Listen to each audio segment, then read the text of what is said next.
George, let's come to you now. It's been a tough couple of races for Mercedes. What have you learnt in the debrief since Monaco?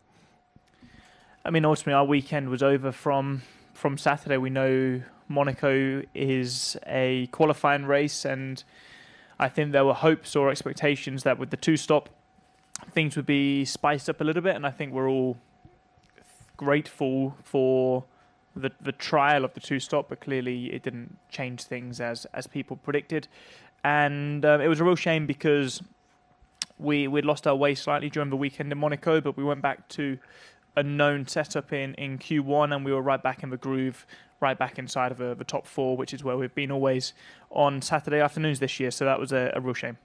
How important is it for you and the team to have a clean weekend here in Spain? Yeah, it's obviously been 2 poor races. We've been inside of the top 5 every single session up until Imola. So we're hoping to get back into our usual form and have a clean weekend. As Fernando said, with the changes to the front wings, there's a bit of relearning all of the teams will have to take, but I don't expect it to shake the order up too much. You guys were quick here last year, 3rd and 4th in the final result. Do you think you might be able to replicate that if you're clean, have a clean weekend? Yeah, I don't see any reason why not. As I said, up until Imola, we'd been inside of that top 5 every single quali and race, and of course, you know, Imola was a bad race, and then Monaco, things slightly outside of our control. So I don't see any reason why we wouldn't be back in that fight for the top 5, hopefully fighting for the podium. But we do know our race pace, especially in hot races, is a step behind McLaren, and this weekend is going to be very hot. The track's going to be over 50 degrees for the majority of the weekend. The only difference being here is we're on the hardest compound of tyres, whereas in Imola and in Jeddah, where we struggled the most this season, it was on the softest compound of tyres. So that's one small change. Okay, thank you for that. Question to George Russell. Hi, George. You were talking about spicing up the Monaco Grand Prix. You did that with your move. Is that also part of the new George Russell, the team leader, the one who takes more risks? I was just getting tired of staring at the back of a Williams rear wing for 50 laps, to be honest. And I mean, it was a bit ironic because I finished higher up the order by doing that move than I would have done if I just stuck behind Alex. You know, I pulled a whole pit stop in the space of 3 laps, and then I was free to do my own race. But, you know, for us, the weekend was gone so early. We weren't fighting for anything. You get the same points for P11 as you do for P20. And as I said, I just wanted to enjoy Monaco. I didn't get the chance on Saturday. Like Fernando said, it's the most adrenaline you get in a whole season, and I didn't have that chance because of what happened. And I at least enjoyed the last 25 laps of the race. So it's not, you know, it's not part of the new George Russell being a rebel cutting the track. It was just getting tired of seeing Alex driving like a grandma. Was it an expensive restaurant on Sunday night? Not expensive enough. So bill is definitely not even just yet. Okay. Any more from the broadcasters? No, in which case let's move to the written media, please. Who's first? Yep. Leonid Klug from Grande Premio, sort of following up on that topic, question for everyone. What is your perspective on possible penalties for intentional violations of rules? Thank you.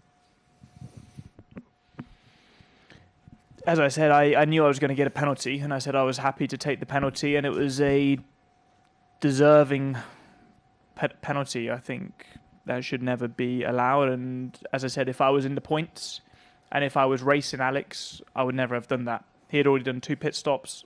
I hadn't even done 1 single pit stop.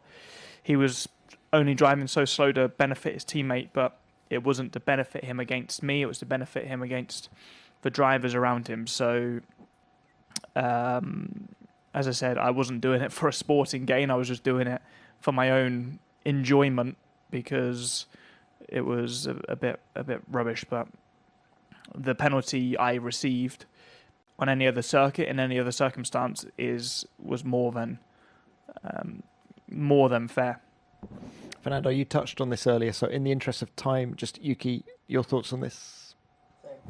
Same as George? Okay. George, last weekend's kind of shenanigans showed that no matter what you do, the strategy, until overtaking is possible at Monaco, the race isn't particularly going to work.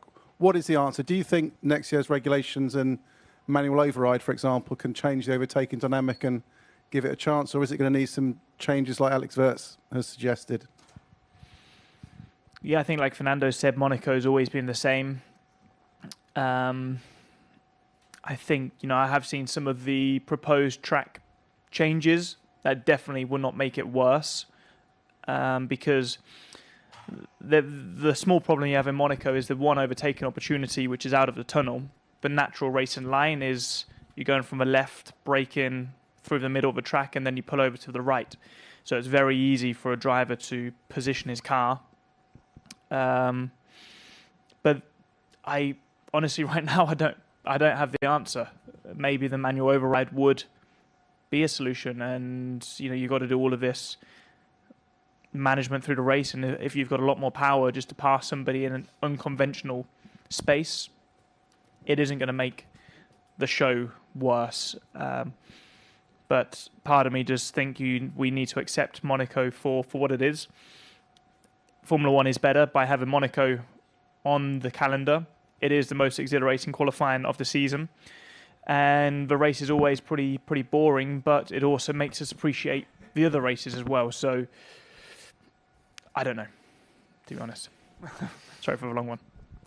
All right, thank you. Next.